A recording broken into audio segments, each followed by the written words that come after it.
ফুটকা এখন আসলে কেন? তোমার দাদা এখনো বেরোয়নি, লুকিয়ে যাও। নন্দিনী আমি গেলাম। এ দেখো, প্রত্যেকদিন কলকাতা থেকে কাজ করে আসতে তোমার কষ্ট হয়, সপ্তাহে একদিন করে আসবে। সপ্তাহে একদিন করে আসতেও আমার কষ্ট হবে, মাসে একদিন করে আসলে হবে না নন্দিনী? আচ্ছা ঠিক আছে, খুব ভালো খুব ভালো, যাও। ঠিক আছে আমি কিন্তু গেলাম। টাটা। এই ফটকা বেরিয়ে এসো। হ্যালো ফটকা, তুমি আর আজকাল আসছো না কেন? না বৌদি, আমি এখন ভালো হয়ে গেছি, বউকে নিয়ে কলকাতায় চলে এসেছি। 2-3 মাস হয়ে গেল আমার স্বামীটাও ঘরে আসছে না, আমি যে একা হয়ে গেলাম। না, আমি আমার স্বামীকে খুঁজে যাব কলকাতায়।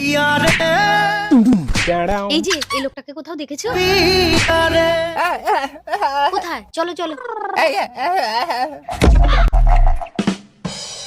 কি ব্যাপার নন্দিনী? ও, এই জন্য তাহলে তুমি মাসের পর মাস ঘরে যাচ্ছ না? বাড়ি গেলে তো তোমার অসুবিধা হয়, তুমিই তো বললে কোথাও থেকে যেতে। ওটাকে আমার বউ। ফটকা, তুমিও এখানে যাও না কেন? কি করে যাবো, তোমার স্বামী তো আমার ঘরে উঠে এসছে। দাদা তুমি বাড়ি চলে যাও। না রে বোন, আমি আর ওর সাথে থাকবো না। তাহলে আমার কি হবে? আমি এই বাড়ির মালিক, ওরা আমার বাড়িতে ভাড়া থাকে, তুমি কি আমার বাড়িতে বাসন মাজা